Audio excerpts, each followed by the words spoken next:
Houston Audubon's story is about more than the thousands of acres of habitat that we've been able to place under permanent conservation protection, or the positive influence we've had on certain projects or policies. It's really about the people behind all that work who've made it happen, from the volunteers to our members, to our generous donors, devoted leaders, and of course the awesome professional team that we have here. The Houston Audubon Society was created when the National Audubon Society decided that they needed local chapters. And they wanted these local chapters to have grassroots in advocacy and in funding. The National Audubon Society had initially gone to the Outdoor Nature Club, since that was the nature group in town, and asked them if they wanted to do that, and they didn't want to do it. So a group of people started Houston Audubon Society in 1969. My mom was part of the group that founded Houston Audubon, and she was very involved in the very early years, back when they first got the cabin in Edith Elmore, and started doing restoration on it and having meetings here and working on the trails. Being here at Edith Elmore with my mom so much, it seemed very natural that there was nature in the city. It's hard to separate Terry Hershey from Houston Audubon. Number one, because she was so instrumental in its beginnings, but number two, because it was so consistent with what she believed and what her life was all about. I remember going to my first Audubon meeting, I think it was in the mid-70s. They cared about the birds connected to the world, to the environment. I was really impressed, and I said, well, that's an organization, I'm going to be part of that.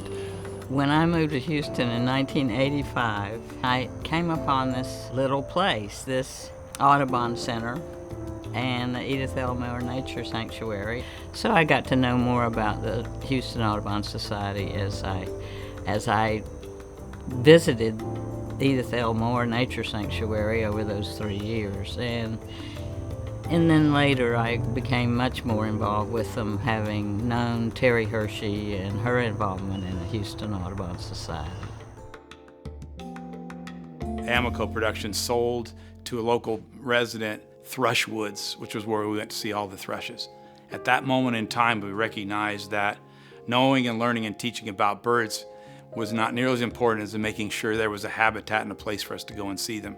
And at that moment, the mission of Houston Audubon changed, and we tackled High Island, and we also tackled Bolivar Flats. In 1992, when we celebrated the completion of the High Island Initiative, and that was when we went from a $40,000 debt and a $1 lease on 4 acres to over 250 acres of fully owned, developed wildlife property for bird viewing.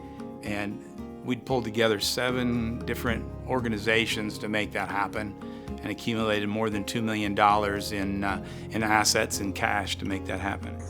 I think Houston Audubon's greatest achievement has been the system of sanctuaries here in town and along the coast, and just preserving all that land for wildlife, and also doing restoration to make it even better for more species. And Houston Audubon is making sure that we maintain, restore that wonderful habitat, these pockets of places at least where birds can thrive. Without birds, what will we be? Birds are the fabric that holds together our ecosystem. Houston Audubon owns 17 preserves in the Houston-Galveston area, totaling some 3,500 acres, and I'm not aware of any other Audubon chapter in the United States where the management of that much natural real estate is a part of the program. Houston Audubon has made education a priority.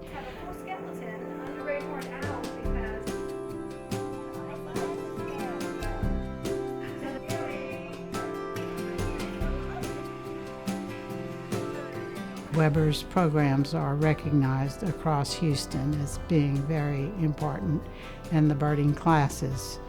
And there are every means of birding classes, from the monthly surveys, programs at Edith Elmore. So whenever there's an opportunity for education, Houston Audubon has taken it.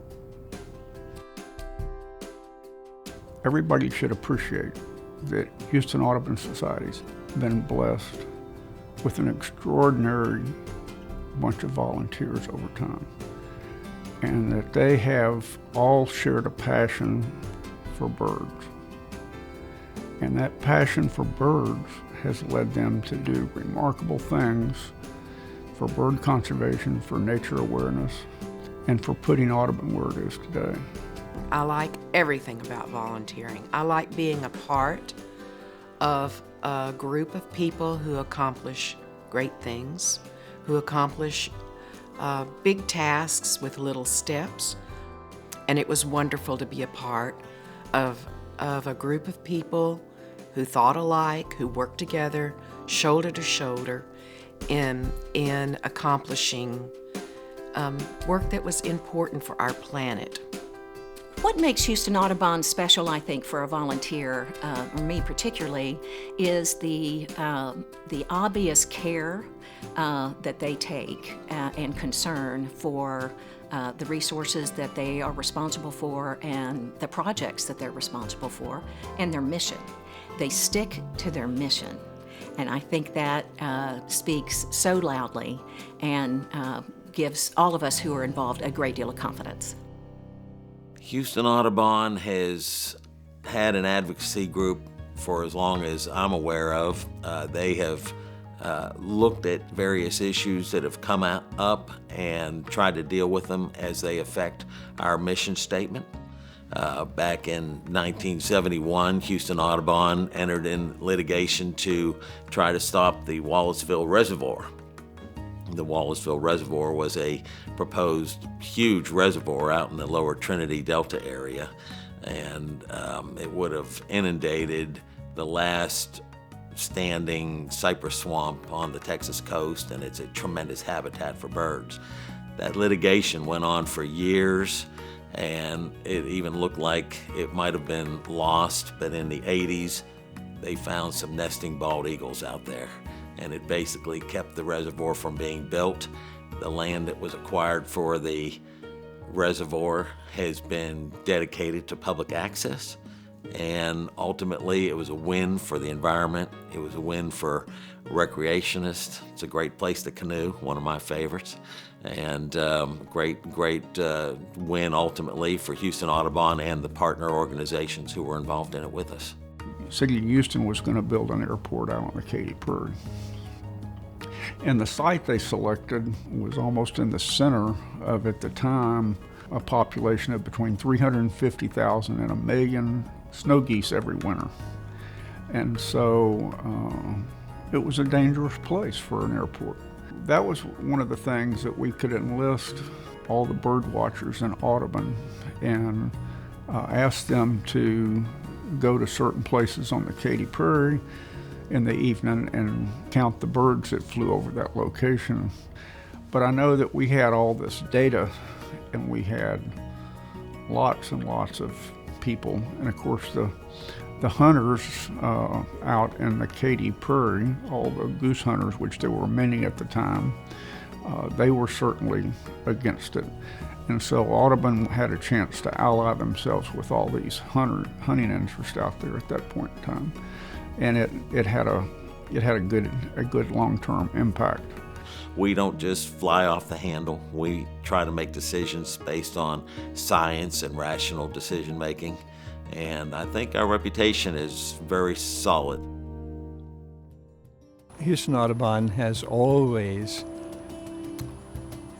pursued wisdom, and that's important. Let's think about that for a moment, because to be wise means also to make good choices, and to be wise also means to be courageous.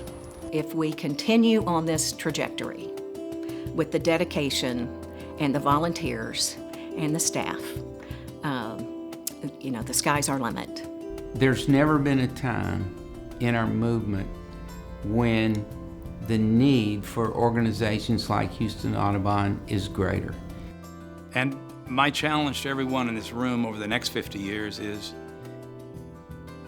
make the opportunity to take out someone that you know and give them a chance to have an Audubon moment.